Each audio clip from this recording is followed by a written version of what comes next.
Welcome to Colorado State University's podcast, The Audit, where host Stacy Nick talks with CSU faculty about topics ranging from their latest research to current events. In 1983, Spirit Halloween stores began popping up with a very unique business model. Rent out a large, vacant storefront, fill it with Halloween costumes and temporary employees for about 8 to 10 weeks, and then as of November 1st, poof, they vanish like a ghost into the mist. Today I'm talking with Colorado State University College of Business Associate Professor Zach Rogers. Rogers researches the financial impact of supply chain sustainability, emerging logistics technologies, as well as purchasing and logistics issues. We're going to talk about how the Spirit store model has impacted the supply chain and how it's influenced how we do business. Hi, Zach. Thanks for being here. Hi, thanks for having me. Let's start by talking about how Spirit Halloween stores kind of operate. I think everybody knows that they seem to kind of pop up overnight. They stay open for a short amount of time. I think the Fort Collins one I saw opened about late August this year. Right. And then as of the next day after Halloween, they are like done. They just close up and disappear. Now, clearly, this is a business model that has worked for them. I mean, last year, Americans spent more than $12 billion on Halloween, and $1.1 billion of that was spent at Spirit stores. Why does this model seem to work so well for them? The reason the model works is because it's incredibly targeted. You have some companies that try to do too many things, be all things to all people. Spirit is not that. Spirit is not Cheesecake Factory where you walk in and they give you an encyclopedia. They're in and out. Like, look, we got 3 things. You know what they are. They're going to be good. If you don't want it, don't come here. And that's sort of been the Spirit Halloween ethos. And because they do that, they can be incredibly focused and really build economies of scale on their supply chain. The only permanent building they have is in Charlotte, North Carolina. They have a big distribution center, hold all their costumes there all year, and then everything else moves out. And they're very opportunistic about the places where they put in retail stores. And they work on those stores 12 months out of the year. You just said they're going to pull out in November. A week later, they'll have people on the ground saying, okay, where are things going to close? What is like the old mall where things are failing? And fortunately for them, we have been going through a period where there's a lot of options, which has really opened up the places they can be. You know, it used to be, okay, Spirit Halloween, that might be in an old Kmart somewhere. Now they're everywhere. They're in strip malls. They're in actual malls. And it's part of the ongoing retail apocalypse is the term that's been used for it that's been going on for the last 7 years, where we've had literally tens of thousands of retail stores closed. A lot of that is due to folks moving to e-commerce. You know, pre-pandemic, e-commerce was about 7% of all retail. Today, it's about 16%. And so if you think about that, okay, well, 9% of retail we don't really need anymore. And so that creates a lot of openings for a company like Spirit who can come in, do something very targeted, and achieve great economies of scale because they're not trying to do too many things. The other piece you mentioned I think is interesting is how early they started this year. They were here in August. Seems early for Halloween. Yeah, it's a little earlier than usual, it felt like. And there's a couple reasons for that. One is inventories came in early this year. So there's a few things that were happening in 2024. The main thing people were trying to avoid was the port strike on the East Coast. And even if Spirit doesn't use the East Coast much because a lot of their stuff is going to come in from Asia, so it's going to come in through the West Coast, they were trying to avoid a potential traffic jam at the West Coast because everyone else moved over to the West Coast. If you look at the West Coast ports, I believe for the second week of October, because this right now we're in the height of bringing stuff in for the holiday season, second week of October, it's up 70% year over year from last year and 75% for next week. Now, part of that was an unforeseen surge we couldn't have seen due to hurricanes and things like that. But essentially, Spirit got everything in early. Like all this stuff was here early on this summer. And so at some point it becomes more efficient. Well, maybe we'll move it out. Maybe we'll get out of the central warehousing. And if these stores are ready for us, we can go in there. The other piece of it is during the pandemic, we really had supply chain traffic jams everywhere. And so because of that, retailers stopped thinking that the holiday season starts on Black Friday. They don't think that anymore. You know, Amazon has 2 Prime days now because they're trying to spread things out. It feels like more than that, but It is only 2. I know, but they come close together. So you get one in July and one in October. And so what happened is all of these retailers now, instead of focusing on Black Friday, Cyber Monday, it's not Black Friday, it's Black Fall. And so they push to have folks start buying holiday stuff in mid-October, which has traditionally been Halloween territory. And so it's like a reverse nightmare before Christmas. Christmas is horning in on Halloween. And I mean, for instance, second Prime Day was the middle of October. I know that there was Christmas presents bought at my house in the middle of October. And so how does Spirit deal with that? Well, we'll move the Halloween season up. And now it's butting up right against back to school. So their strategies become, all right, back to school is done. Let's move in now. So we will be the next sort of Halloween group. And, it's not just Spirit. There was big werewolves at Costco in August and 12-foot skeletons. That's right. And all kinds of stuff. So it's not just Spirit that's done it. They're the easiest ones to see because it's a whole new store. Spirit, Target, Walmart, all of these people know holiday shopping has to start in mid-October. That means if we're going to squeeze the $12 billion out of people, we need to then move Halloween shopping up maybe to August. And something you mentioned earlier that I loved, the retail apocalypse. So one of the things that I'm wondering is, Spirit is known for, pardon the pun, but haunting large, vacant, former Toys R Us or Bed Bath & Beyonds. Basically, they're benefiting off of the death of retail. Is this actually helpful for the economy? Are they making use of the space and contributing to the community's economy, or are they taking advantage of it? I would say they're taking advantage in the sense of an opportunity. I don't believe that they're preying on the economy in any way because the thing is, those stores will get filled in, even if it's not Spirit Halloween. Honestly, the more attractive open stores, those are Dollar Generals now or Dollar Trees. If you look, Dollar General is the fastest growing store in the country and has been for the last 6 years. I think in 2023, they added over 1,000 stores. And what that is, okay, a lot of retail is gone. And so now we can replace it with something else. And partly what those stores are is it's a lot of secondary market things. So things that maybe were supposed to sell at Target and then didn't, or Walmart. And now, okay, well, we have 2 pallets of these lunch boxes extra. Why don't we put them in a Dollar General? And actually what I think is, in some ways, we've right-sized retail. And here's what I mean by that. We used to have more square feet of retail per person in the U.S. than anywhere else in the world, of physical stores. We had more physical stores really than we needed. And we've moved things now online.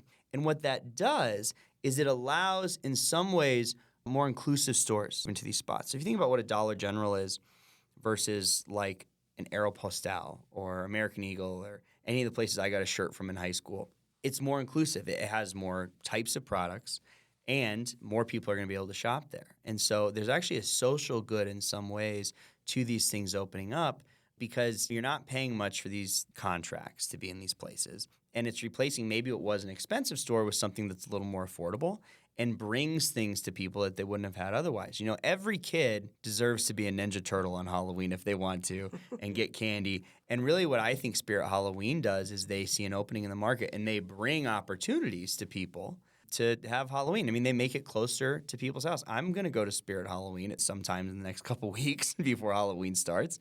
I'll let you know my Halloween costume now. We're supposed to be the scariest thing we can dress up as. So I'm going to be a polar bear with a scuba suit. I'm the consequences of climate change. Oh. That's the kind of humor you get from professors. But anyway, I'll probably go into Spirit to see if they got a polar bear costume. It's very convenient. And so, yes, there is this idea that, they come in and they're out and they're kind of like a plague of locusts. But what would be the alternative? They're moving into these buildings because they can't be filled. And so the alternative is we have something that's boarded up, that we're not generating tax revenue, not creating jobs, kind of an eyesore. I don't know that that's necessarily a bad thing. Yes, it's cheap and it's transactional, but that's what their quality niche is. I mean, it's like, okay, what does Taco Bell exist? Because you want something fast and relatively affordable. And is it good for me? Am I going to look like Ryan Reynolds if I start eating Taco Bell every day? Probably not. But you know what?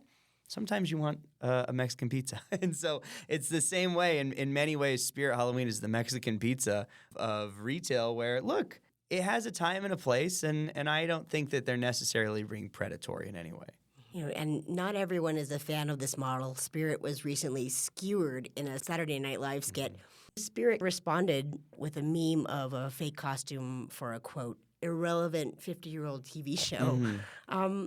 What do you think about these criticisms that you see with this model? Is it fair, and then where is Spirit really doing things well? Yeah, the first thing I would say, I'm sure they felt like they had to respond, but if there was somebody I wasn't going to get into a fight with, it would be Saturday Night Live. I think there might be a little more creative writing firepower on that side. But I understand the criticisms of Spirit because from the outside it can look wasteful or maybe predatory in some ways. But the thing is that what Spirit's doing is they're reacting to sort of realities in the consumer marketplace.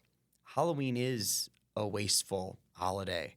We're getting costumes we're going to wear once and eating candy and putting up decorations. I mean, it's not necessarily, if you were ranked holidays in terms of sustainability, Halloween would not be high on the list. But, neither is Christmas. Neither is, what is Thanksgiving? We eat a whole bunch of food. We have a ton of leftovers. 4th of July, what do? We just shoot rockets up in the air. And so there's not a lot of holidays I could think of that don't have some waste involved. And what they're doing is just taking advantage of an opportunity. And certainly there's ways to be more sustainable. But I don't know that that's what they're competing on. Really, they're just responding to what the market wants.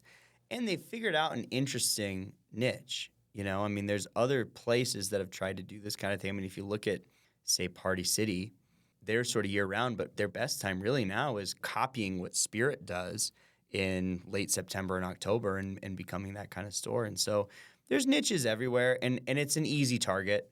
And partly the reason I think that was such a popular sketch, I watched that video a couple times before I even came here today, is because everyone has been to a Halloween store at some point, and they understand how it works. I remember being like a 5-year-old, and me and my brothers, this would be at like a Walmart or something, but running to the back, grabbing the swords that were out for Halloween and just, Mom and Dad, go get whatever you need to do, and we're just going to fight back here and wear masks and have fun. And so I think partly, yes, SNL's making fun of it, but I also think some of it is the nostalgia and the fun of going to the Halloween store. But yes, if you look closely, can you see beyond the facade? Sure. I was looking at some pictures of Spirit Halloweens today getting ready for this, and there's ones of like, they're in a Babies R Us, and so there's all these scary costumes with a picture of a baby right behind it that they never even took off the wall. And so, it's kind of janky, I guess. But I think that's kind of the charm, and I think they sort of lean into that part of it. It's like a Chuck E. Cheese. Do the robots work great? No, but that's part of the fun of a Chuck E. Cheese. How does the model impact the overall supply chain and other businesses? What is it sounds like a logistical nightmare. They kind of parachute in to these like 1,400 vacant storefronts each year with a ton of merchandise, not all of which gets sold. I have to imagine that not every costume is a hit. So what do they do with the unsold merchandise? What's the impact? A lot of things will get rolled over. So they do something called hoteling, which is where we're going to hold on to it till next year. And a lot of stuff, look, a vampire costume is still going to be fine next year. There's some things maybe that are very topical and will go away. But, I saw somebody dressed up as Tiger King last year. That's from like 4 years ago. And probably they got it discounted because Spirit was trying to get rid of it. Certainly, if you look at something like fast fashion, there are some key differences. One of those would be like if you look at, say, Zara. Zara turns things over very quickly. So Zara is turning everything over every 4 to 6 weeks in their stores. And so what that does is it requires a lot of quick transportation, where Spirit is building up inventory slowly and then moving everything out once. The deployment and the operations of setting up the stores, that is difficult. It is not necessarily any more difficult than a regular supply chain, though. If you think about Thanksgiving turkey, so if you go down to the Safeway Distribution Center off I-70 in Denver, it supplies all the Safeways in Colorado, a bunch from Wyoming, Kansas, some other places. They have a big room that they keep below zero, and they start filling it up with turkeys in February for Thanksgiving. And so in some ways, when you have something so seasonal like Spirit or like Thanksgiving turkeys, you can build your inventory up more slowly. With a regular standard retail supply chain, you have to be very just in time. Things come in and they leave, and you're very quick. Spirit and really any kind of holiday stuff has a little more leeway to build things up than others do. Now, the deployment certainly is very tough, but the store does seem to come out of one truck. You pop it up, maybe they get 1 or 2 deliveries, and then you're off to the races. The hot costumes seem to be very topical. So I'm thinking about, the ray gun Australian break dancer horror show that we got to watch. Yeah. And I'm thinking about how many green tracksuits are being purchased right now. Well, what would be a fascinating case would be Kamala Harris masks. Oh, because usually during an election, one of the things people look at, because Halloween always happens a week before the election, is which candidate gets more masks bought for them. And a lot of times that's actually been an indicator of who's going to win the election. Really? So Obama sold more masks than Romney and McCain. Trump sold more masks than Clinton. Clinton sold more masks than Dole. And so, because presidential masks are always popular, those big rubber masks like they were in Point Break.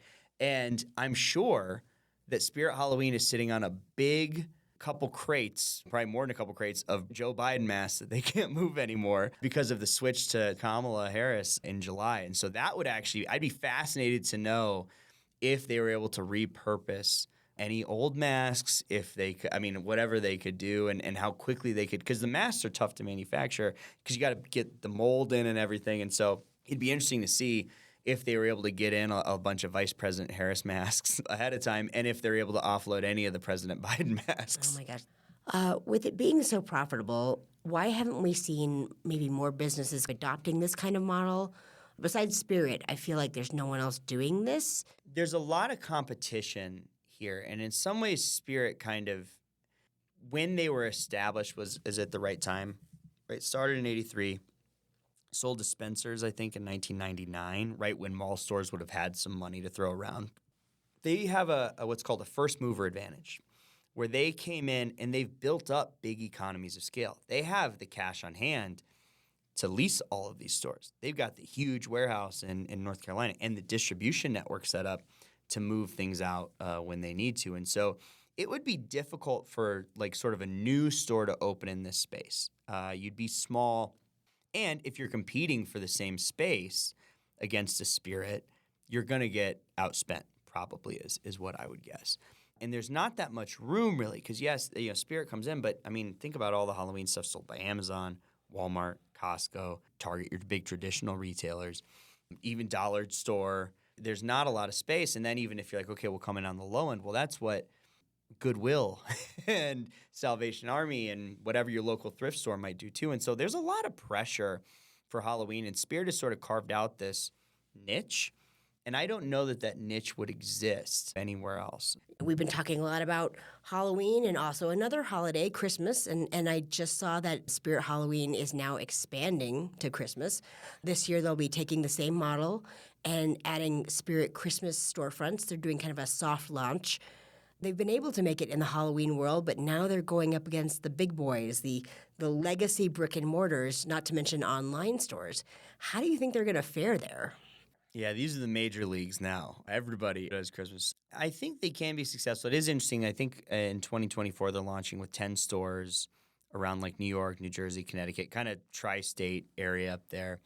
And it'll be interesting to see how they do because it's not as obvious maybe what you would buy like that for Christmas. Because with Halloween, it's like, okay, I need a costume. A costume is kind of a kitschy thing that you're not going to get a bunch of places, or candy or whatever.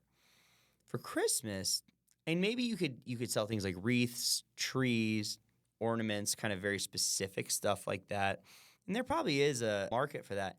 I would say, though, that the presents, you're not going to go to Spirit Halloween to get somebody a Christmas present. Maybe. But it's more like you're going to go to a regular store or Amazon or whatever. And then the other stuff around it, Halloween works well because everything is disposable. A lot of it is single use. In the SNL thing, they said you can buy a single-use fog machine. There's no equivalent of a Christmas single-use fog machine.